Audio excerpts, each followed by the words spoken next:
around the association are continuing to react to Kobe's retirement. Kevin Durant spoke out on this subject Monday at shoot-around, expressing his distaste for how the media has treated Kobe this season. Quote, "I did idolize Kobe Bryant. I studied him, wanted to be like him. He was our Michael Jordan. I've been disappointed this year because you guys, the media, treated him like bleep. He's a legend, and all I hear is about how bad he's playing, how bad he's shooting, and it's time for him to hang it up. You guys treated one of our legends like bleep, and I didn't really like it. So hopefully now you can start being nice to him now that he's decided to retire after this year." It was sad the way he was getting treated, in my opinion.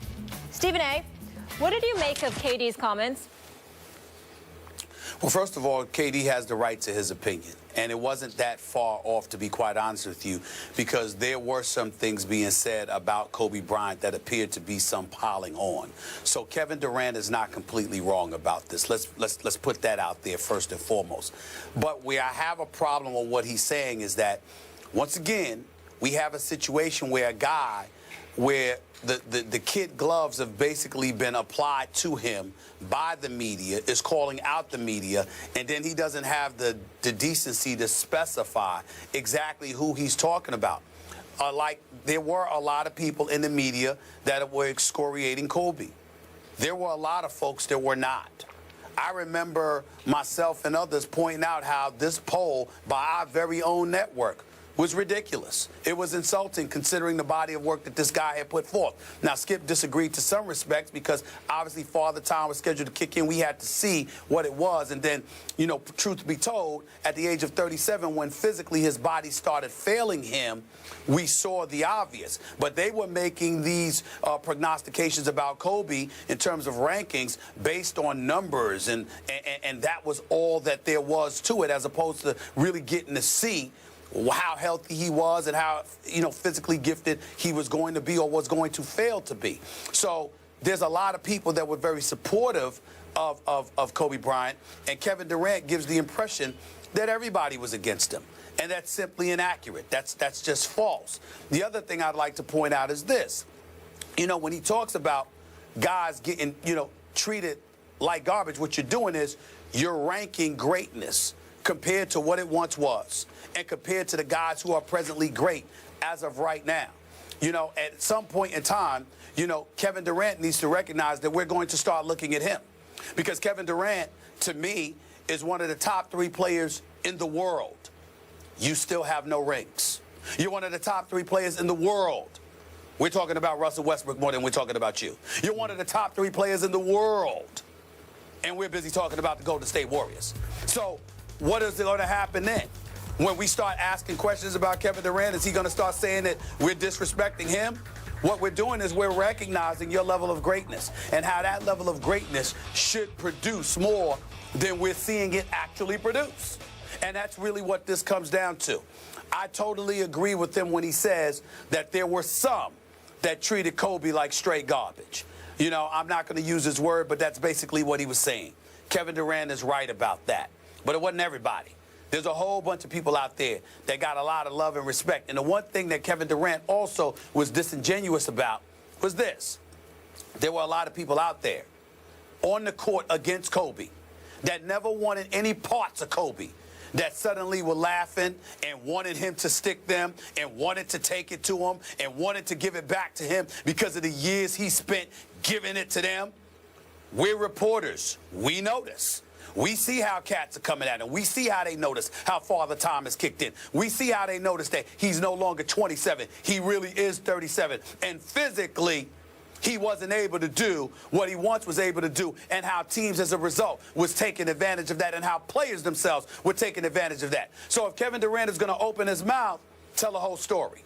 Because there were some people out there that was setting the table for Kobe to be insulted and disrespected by the media by how they were treating him on the basketball court when they were performing against him. Tell that story too. Or just recognize the fact that this is what comes with the territory, particularly when you're one of the greatest ever, who is Kobe Bryant. When we saw Michael Jordan with the Wizards, we mentioned how he wasn't what he used to be. When we saw Shaquille O'Neal in a Boston Celtics uniform, kneeling and keeling over the court, couldn't even stand up straight, we looked at him and said, he's not what he used to be. When we saw Kareem, when we saw Magic, when we saw Bird, we said, they're not what they used to be. We're recognizing and appreciating their level of greatness.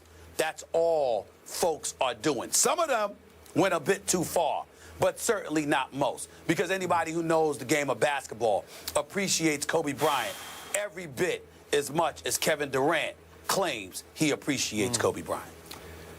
By the way, this is like anecdotal evidence, so we could go all day about what you heard, what I read, what you saw on television, what I heard. But to me, I never heard anybody pile on to Kobe Bryant in the last few weeks, the first few weeks of this season. I'm sorry. Everything that I heard in the form of criticism of Kobe was all in the context and of the tone of sadness, how sad this is. I could be wrong. Maybe I missed somebody unfairly excoriating what was left of Kobe Bryant. I might have, but I don't know it. And so I think Kevin's out of bounds here because Kobe Bryant was shooting 20%, or is shooting 20% from three, and he was a shell of himself. And look, we do have a job to do, and we couldn't look the other way and hope that fans didn't notice what was left of Kobe Bryant. And in the end, his decision to announce his retirement this week, it validated whatever criticism was out there, because even Kobe said, I just don't want to do this anymore. I don't want to be ashamed of how I'm playing like this anymore. So now back to Kevin. Stephen A., as you know, Kevin Durant has had a long history of taking shots at the media. And it drives me crazy because I have so much respect for Kevin's potential greatness, his gifts, his personality. He has such a likable personality when he wants to be liked. And repeatedly, he bites the hand of the media that has tried to feed him, that has tried to embrace him and love him and respect him as obviously a potential Hall of Famer, but a potential multi-champion down the road pretty soon. And yet, again and again, he takes shots. He took a shot at me when I consider myself his biggest fan. You've had your own issues with him. And then the classic issue was Kevin Durant at last year's All-Star game, in which he tells the media, many of whom voted for him for the previous year's MVP, that y'all don't know nothing. I'm using the word nothing. You know what word he used about basketball. You don't know nothing about basketball. Those are all the guys out there listening who voted you the MVP, Kevin. I don't get it. It's like he's obsessed with criticizing and attacking the media. And I don't know, Stephen A., maybe he's a product as a young and now sort of a middle-aged player of that Oklahoma City PR staff that works hard to control the media more strictly than anyone in the country, any other NBA franchise tries to control its media or the national media. Maybe that's what's going on.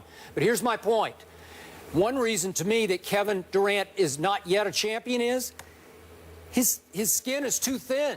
He takes this way too much to heart. He should be better than this. Why should Kevin Durant, in all his greatness, care about what anybody in the media says about him or Kobe Bryant?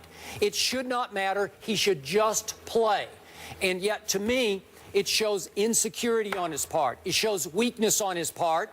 And it's why I think he's not come up big in the playoffs. We can go back to the Memphis series a couple of years ago. He came up very small without Russell Westbrook, and I was very disappointed in him. And I think he's come up small a number of times in big postseason moments. And we know about all the issues he's had with the Oklahoma City headline writer and went back and forth about that. But he has not won even with Russell Westbrook. And my point is, in the end, this is why. Because he spends way too much of his energy and focus on people who shouldn't matter to him, on members of the media. What does it matter? He's Kevin Durant. He should rise above this and forget about what people are saying about him or Kobe Bryant. Well, I can respect where you're coming from, Skip Bayless, but let me say this in closing. Let me say this. I don't disagree with what you're saying, but none of it matters. I don't care if Kevin Durant likes me. I don't care if he likes you, if he dislikes us all in the media. I could give a damn. Kevin Durant is one of the greatest players in the world. He's top 3 to me. Right now, he's averaging 28 a game, 28, 7, and 7 on 52% shooting from from the field and 47 from three-point range. Skip Bayless, these are MVP caliber numbers. We've been talking about Steph Curry. We could talk about Russell Westbrook. We could talk about Kevin Durant. He's one of the greatest players in the world. As far as I'm concerned, regardless of how he acts with the media, I find him to be a very good person.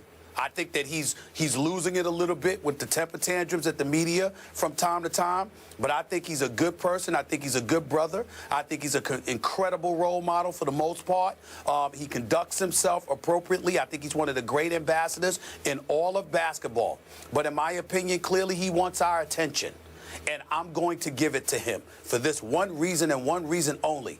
I know Kevin Durant is a great, great player. He's one of the best. But last time I checked, when you're this great, we gave LeBron hell until he won. I don't see any championships on Kevin Durant's resume. Not one. I saw him show up in the finals, and they lost. I don't see one championship on his resume. Now, I picked him to go to the finals, and he's balling, and Russell Westbrook is balling, and all of this stuff. I'm tired of all of this stuff about Kevin Durant, the media. I don't give a damn. You don't like us, so what? I'm not losing any sleep. We ain't having Thanksgiving dinner together. We ain't exchanging Christmas gifts. It don't mean anything to me. Kevin Durant wants our attention. You've got it. I see the points. I see the numbers. But I see an 11-7 record. I see us talking about Golden State. Where's the chip? We held LeBron accountable. It's time for Kevin Durant. You wanted our attention? You got it. Where's the chip? You got the money. Got the Under Armour offering you $265. You got Nike matching the offer. You're looking for a new max deal from Oklahoma City. You got Russell Westbrook as your teammate. You're getting endorsement deals. You're on every commercial. You got a new one with J.J. Watt. Beautiful commercial, by the way. Where's the chip? Where's the ring? That's what I want to see. Kevin Durant wants our attention. Let's give it to him for all the right reasons. Let's stop talking about him complaining about the media. It's a free country. He's allowed. Let's stop talking about his numbers. We know he's going to do that. If this were LeBron, we'd be like, where's the ring? Where's the chip? That's what I want to see from Kevin Durant. You go ahead and talk. I'm watching to see if you're going to deliver. I picked Oklahoma City to represent the West in the NBA Finals. Where's the ring? All this other stuff don't mean anything. You don't have to like us. Don't lose no sleep over him. Win. Get it done. All right, let's leave it there. We have to get to break. The word on the street is that there's friction in Mile High, and it will only be heightened when Peyton returns to 100%. How does the quarterback situation play out in Denver? Ryan Clark will join us on the other side of the break to discuss.